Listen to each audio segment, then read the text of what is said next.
Welcome, everyone. Thank you for joining us today. Today, we'll be exploring the fascinating topic of inheritance distribution. On this first slide, we see the copyright 2025 by Continuous Learning Development. We're about to start with an overview of the basis of inheritance distribution. As you can see, there's a table illustrating different heirs and their shares. For example, there are 5 sons, represented as 5 sons, and a breakdown of heirs including a son and a daughter. The key concept here is the basis, which in Arabic is called asl al-mazala.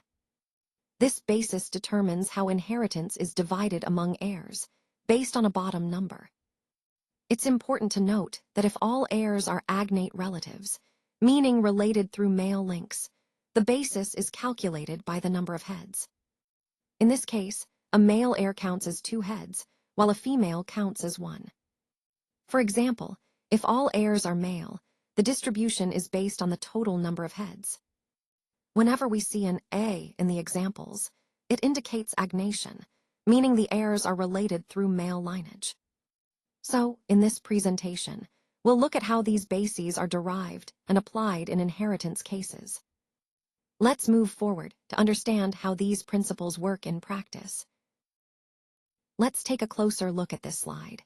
Here, we see the copyright 2025 by Continuous Learning Development at the top, indicating the source and the year of this material. Moving on to the table, we have 2 divisions. The first division includes fractions like 1/2, 1/4, and 1/8, while the second division lists 1/3, 2/3, and 1/6. Now, focusing on the example below, we see a case where there is a 1/4 share assigned to the husband and a 1/3 share to the son. If there's only one heir with a prescribed share, the basis for distribution will be the denominator of their share. For instance, in this case, since the husband has a 1/4 share, the distribution will be based on 4. However, if there are multiple heirs with prescribed shares, as shown here with the husband and son, the distribution will be made according to their respective shares. This is because the shares are divided into 2 main categories. First, the division based on the denominators, and second, the proportional shares among multiple heirs. Understanding these key points helps ensure that the distribution process respects the prescribed shares, whether there's just one heir or multiple heirs involved. This concept is fundamental to fair and accurate inheritance distribution, which ties into our overall theme of equitable resource sharing and legal compliance. Let's look at how shares are distributed when the shares are of the same fraction. In this example, both the husband and the full sister are each entitled to half, or a half, of the estate. Since their shares are of the same fraction, the key point here is that we use the common denominator of the fractions to determine the basis of distribution. In this case, the denominator is 2, which means we divide the estate into 2 equal parts. Each person gets 1 part, or 1, out of the 2.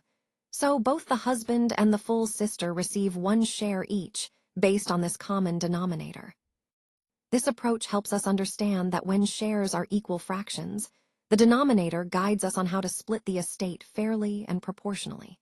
It's a straightforward method that ensures clarity in distribution, especially when dealing with multiple beneficiaries with equal claims. This concept ties into our overall theme of understanding fair and systematic estate distribution. Let's take a closer look at how the shares are distributed in this example. We see that the mother is allocated 1/3 and the maternal brother is allocated 1/6. Now, an important point here is that both these fractions come from the same division, specifically the second division. When we're dealing with shares of the same division but different fractions, the rule is to use the highest value denominator as the basis for distribution. In this case, the mother's share has a denominator of 3, and the maternal brother's share has a denominator of 6. Since 6 is larger, we use that as our reference point.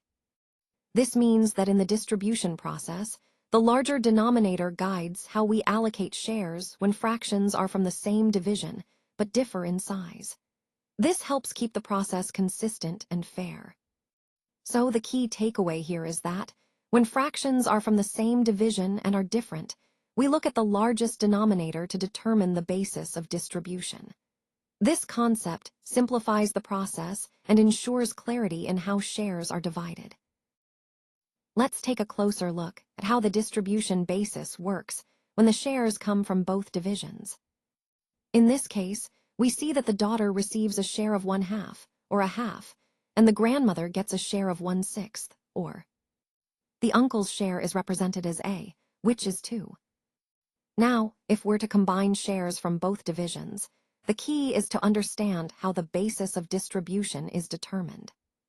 Specifically, when we take the fraction of a half and compare it to the fractions from the second division, like the grandmother's, or even all of them together, then the basis of distribution will be based on the total of 6. This is because 6 acts as a common denominator, helping us standardize the shares for a fair and proportional distribution. To clarify with an example, imagine you're dividing an estate or resources where multiple divisions contribute different fractions.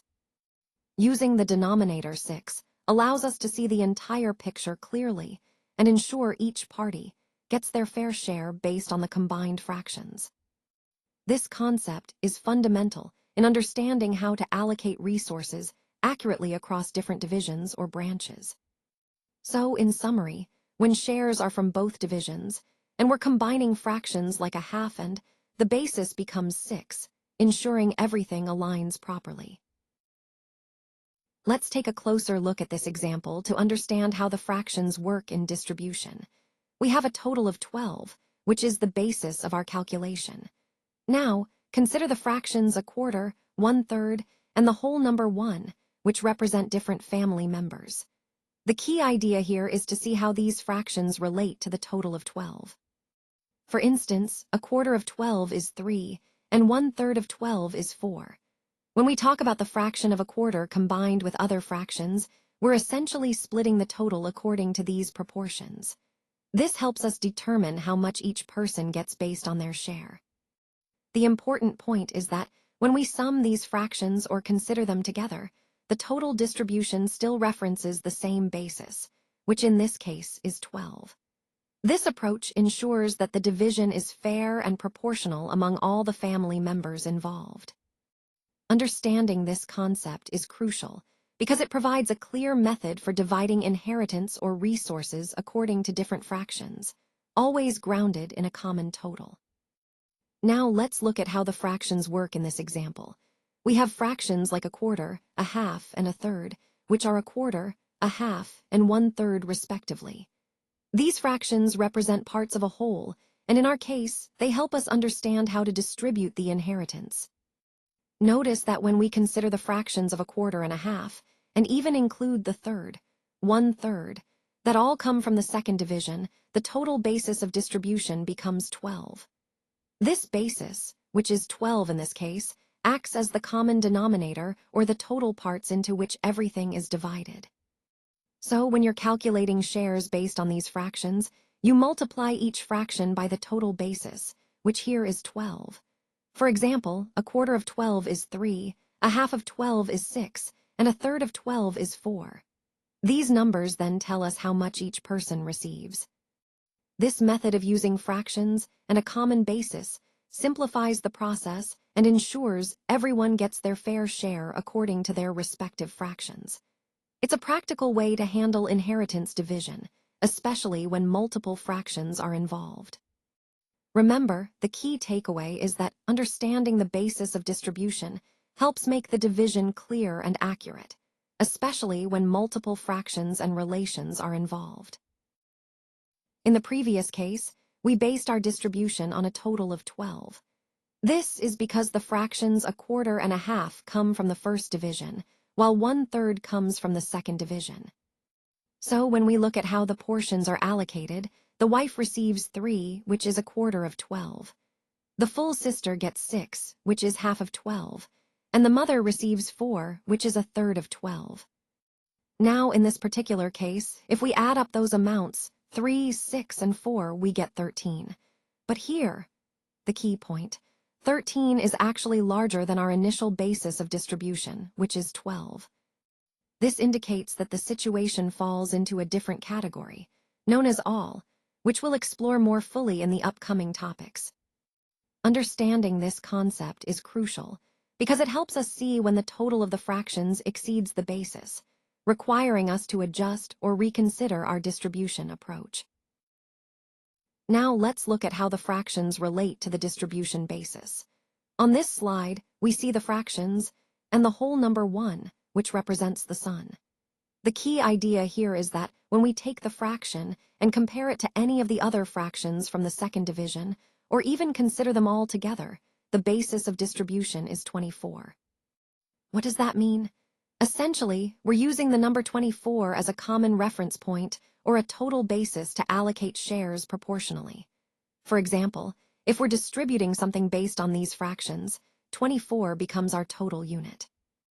An example to clarify this: imagine you're dividing a resource among family members based on their respective shares.